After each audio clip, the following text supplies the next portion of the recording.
ایک وظیفہ ہے، بڑا زبردست وظیفہ ہے، جو اس عمل کو کرے گا نا اللہ تعالیٰ اس کو عجیب و غریب مال عطا فرمائیں گے، اور مالی اعتبار سے کبھی بھی وہ پریشان نہیں ہوگا، مالی اعتبار سے کبھی بھی پریشان نہیں ہوگا۔ ایک بزرگ کے پاس میں بیٹھا ہوا تھا، وہ یوں کہہ رہے تھے کہ بیٹا میں نے 35 ملکوں کا سفر کیا، نہ میں نے 1 روپیہ خرچ کیا، نہ 1 روپیے کا کسی سے سوال کیا۔ میں نے کہا حضرت کیا کرتے ہو؟ بولے یہ وظیفہ کرتا ہوں۔ میں نے کہا اچھا۔ میری مدینہ منورہ میں پڑھائی چل رہی تھی، میرے شیخ نے جب میری پڑھائی ختم ہوئی تو ایک ڈائری لے کر آئے، قلم لے کر آئے، مجھے کہا بیٹا لکھ یہ وظیفہ۔ میں نے لکھ لیا، اور طے کر اس کو کبھی ناغہ نہیں کرے گا، اللہ مالی اعتبار سے کبھی بھی تجھے کسی کا محتاج نہیں کرے گا۔ میں نے لکھ لیا، حضرت نے لکھایا، میں نے لکھ لیا۔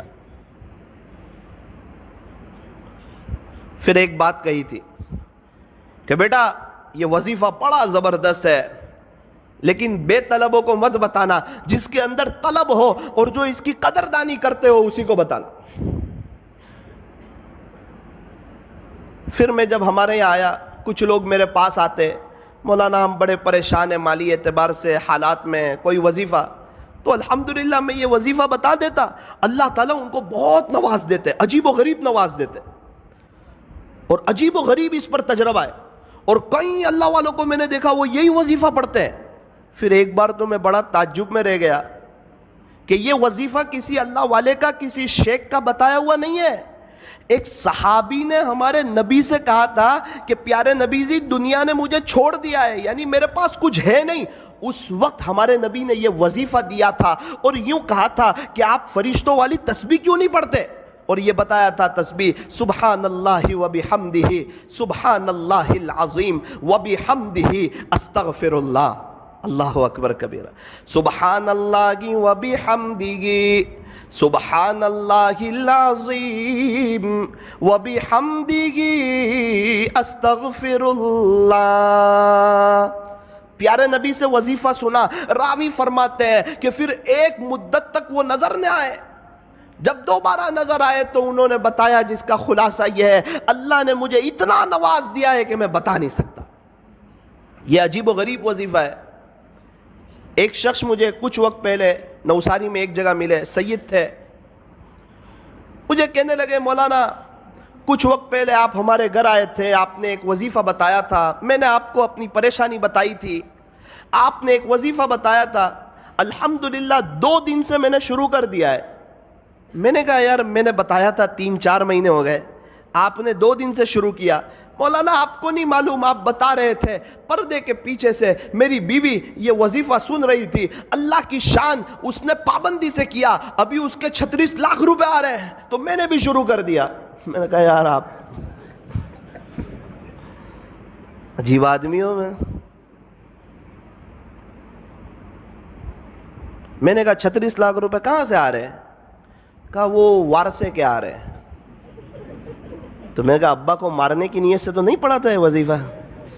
بولے نہیں، ان کے ابو کا تو بہت پہلے یہ انتقال ہو گیا تھا، لیکن مولانا زمین کا اتنا خطرناک مسئلہ تھا کہ یہ کبھی بھی حل ہونے کا نام لیتا نہیں تھا، اور ہم لوگ بھی نا امید ہو چکے تھے کہ اب یہ مسئلہ جو ہے یہ کبھی بھی حل ہو سکتا نہیں ہے، لیکن میری بیوی نے یقین سے پڑھنا شروع کیا، اللہ کی شان مسئلہ حل ہوا، اس کے 36 لاکھ روپے آ رہے، اور اللہ کا شکر ہے 2 دن سے میں نے بھی شروع کر دیا ہے۔ ہمارے نوساری میں ایک بڑے مالدار شخص ان کے پاس میں بیٹھا ہوا تھا، تو شیخ سے وہ بھی محبت کرتے تھے، مدینہ منورہ کے شیخ سے، تو میں نے ان کو یہ وظیفہ بتا دیا۔ کہنے لگے نا وہ بڑے آدمی ہیں اور ان کا بتایا ہوا وظیفہ کرنا ہی چاہیے۔ میں نے کہا ان کا بتایا ہوا نہیں، پیارے نبی کا بتایا ہوا ہے، یہ کوئی اللہ والے کا بتایا ہوا نہیں ہے، یہ کوئی تجربہ کرنے کا وظیفہ نہیں ہے، یہ تو عمل کرنے کا وظیفہ ہے۔ اچھا کیا بتایا؟ تو میں نے ان کو بتا دیا۔ 2 دن کے بعد مجھے ملے، کہا بیٹا یہ وظیفہ کبھی چھوڑنے جیسا نہیں ہے۔ میں نے کہا کیوں؟ بولے بیٹا پیسہ تو بہت ہے، سب جگہ روکا ہوا ہے، ابھی میں حالات میں تھا کچھ وقت سے، پیسے کے بارے میں ہاتھ میں پیسہ نہیں تھا، زمینیں جائیداد پراپرٹی بہت، ہاتھ میں پیسہ نہیں، تو میرا بڑا بیٹا میرے پاس آیا اور یوں کہنے لگا ابا بہت پہلے آپ کے 70,000 روپے میرے پاس تھے، وہ ابھی آپ لے لو 70,000۔ بولے، میں نے بولا پھر؟ بولے اب کبھی یہ وظیفہ نہیں چھوڑوں گا۔ اللہ اکبر کبیرہ۔ اور شیخ خود فرماتے تھے میں نے جس کو بھی بتایا، جس نے بھی یقین سے پڑھا بیٹا آج سب کروڑ پتی ہے، اور جس نے بغیر یقین کے پڑھا وہ جہاں تھے آج وہاں کے وہیں ہیں۔ تو میرے عزیزوں ایک بات یاد رکھو، یہ وظیفہ جو ہے یہ بڑا زبردست ہے۔ میں نے ایک سوال پوچھا شیخ سے جس پر وہ مجھ سے بڑے ناراض ہوئے، بہت زیادہ ناراض ہوئے، اور مجھے کہا بیٹا تیرے سے مجھے یہ امید کبھی نہیں تھی کہ تو مجھے یہ سوال پوچھے گا۔ میں نے کہا شیخ یہ جو وظیفہ پڑھیں گے 100 مرتبہ تو صرف رزق میں برکت ہی ہوگی یا ثواب بھی ملے گا؟ تو بہت ناراض ہو گئے۔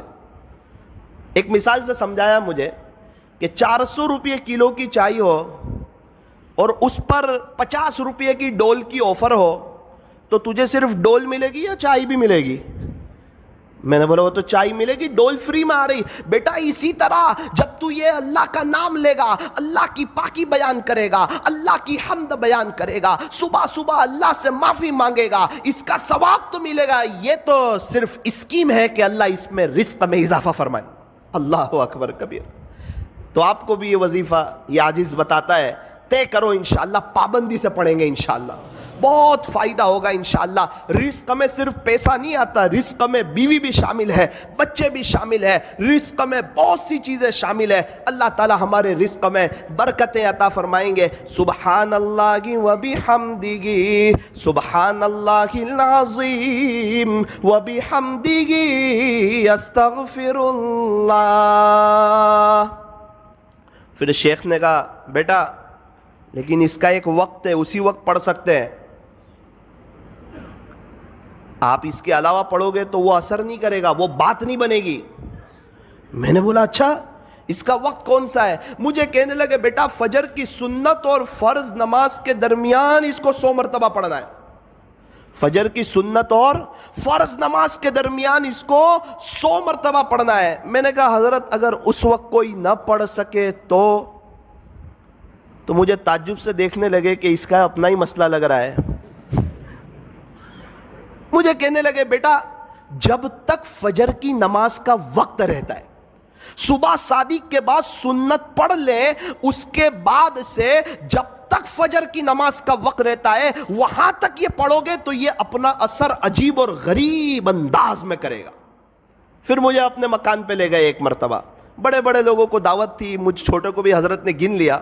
اللہ اکبر کبیرہ، بہت سی نعمتیں دیکھی، مجھے بتانے لگے، اس کی اہمیت سمجھانے لگے کہ دیکھ بیٹا یہ وظیفے کی برکت ہے کہ اللہ تعالیٰ نے مجھے ایسا شاندار مکان دیا، دیکھ بیٹا اس وظیفے کی برکت ہے، ایک کار تو ایسی میرے گھر کے باہر کھڑی ہے جو تیرے ہندوستان میں لانچ بھی نہیں ہوئی ہے، تو وظیفے کو معمولی مت سمجھنا، کبھی چھوڑنا مت، اس کی پابندی کرنا، انشاءاللہ اللہ تجھے بھی بہت نوازے گا۔ اسی وظیفے کی برکت سے کئی سالوں سے اللہ تعالیٰ نے مجھے عجیب و غریب نوازا ہے، میرے اپنے تعلقات والوں کو بتایا ہے، اور اللہ تعالیٰ نے سب کو نوازا ہے۔ تجربہ کرنے کی ضرورت نہیں ہے، یہ عمل کرنے کی ضرورت ہے، یہ کسی ولی کا بتایا ہوا نہیں ہے، یہ پیارے نبی حضرت محمد الرسول اللہ صلی اللہ علیہ وسلم کا بتایا ہوا ہے۔